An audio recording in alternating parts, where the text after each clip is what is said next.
On that night, under the cloak of darkness and the weight of decades of hostility, the air forces of India and Pakistan faced off in what would become the first known direct engagement between India's French-made Dassault Rafales and Pakistan's Chinese-built J-10CPs. And for the first time in the history of modern warfare, a Chinese-manufactured PL-15 air-to-air missile, long theorized, feared, and analyzed, was fired in active combat, not in a training range or a closed simulation, but in the real sky against a real Western adversary.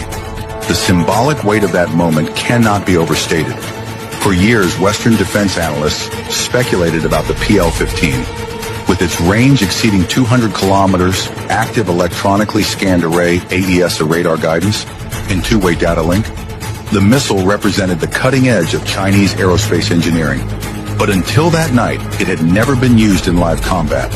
That moment, when a Pakistani J-10CP pilot locked onto an Indian Rafale and launched a PL-15, marked the beginning of something unprecedented.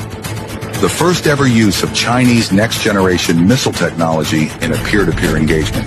Not against insurgents or outdated aircraft, but against one of the most sophisticated Western fighters in operation.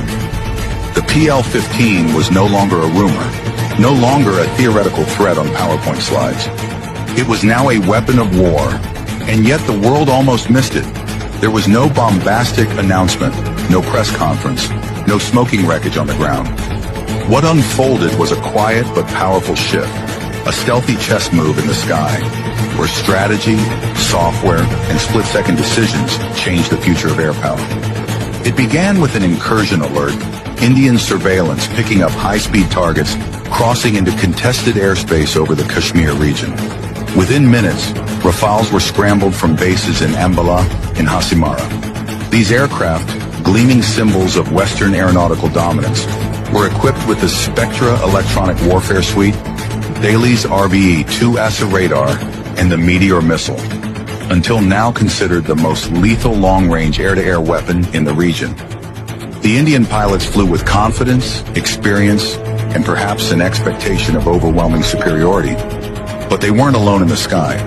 Awaiting them on the Pakistani side were multiple J-10CPs, the most advanced frontline fighters in Pakistan's inventory. Built by China's Chengdu Aerospace Corporation, these aircraft had been upgraded to match and exceed many of the capabilities found in Western 4.5 generation fighters. But what truly made the J-10CP a threat that night wasn't its engine or its airframe. It was the digital ecosystem behind it. Each jet was part of a live combat network, connected in real time to ground-based sensors, airborne early warning and control aircraft, and AI-assisted targeting algorithms. And unlike traditional combat formations, the J-10CPs were flying as part of an integrated swarm, each one feeding and receiving data from the others in milliseconds. From the moment the Rafales entered contested airspace, they were already being tracked by radar nodes located far beyond visual range.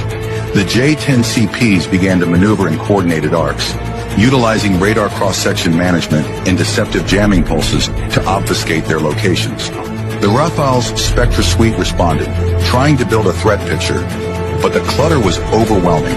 Radar reflections bounced from false echoes. Infrared signatures faded and reappeared. Targets split and remerged. It was electronic ghosting at an unprecedented level. And at that moment, as one Rafale pilot attempted to establish a radar lock, the lock was lost. Then another. Then came the missile alert. The first PL-15 had been launched.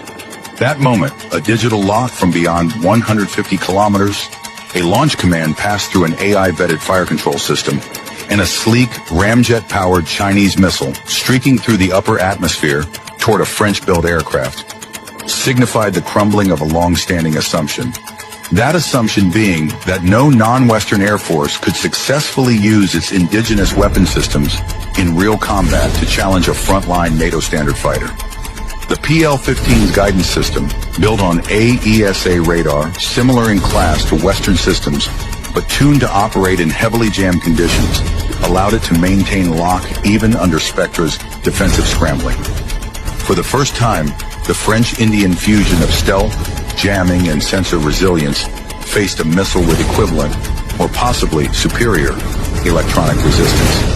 The Indian Rafale, evading at full throttle and deploying countermeasures, managed to break radar lock at the final moment, but not without consequence. The engagement disrupted the formation. Communications went dark. Indian pilots reported scrambled data links.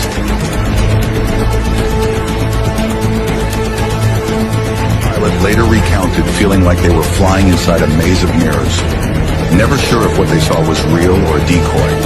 The Rafales were forced to disengage, unable to effectively return fire. Their Meteor missiles operating in a heavily jammed environment failed to achieve lock before safe engagement range. For the Indian Air Force, this wasn't just a tactical retreat. It was a strategic alarm bell, a wake-up call that their most advanced fighters could be challenged and even outmaneuvered by a digital combat system developed in China and operated by their regional rival. For Pakistan, this was more than a symbolic victory. It was a demonstration to their adversaries, allies, and global observers that they now possess the capability to challenge superior platforms using battlefield integration, electronic warfare, and next-gen missile technology.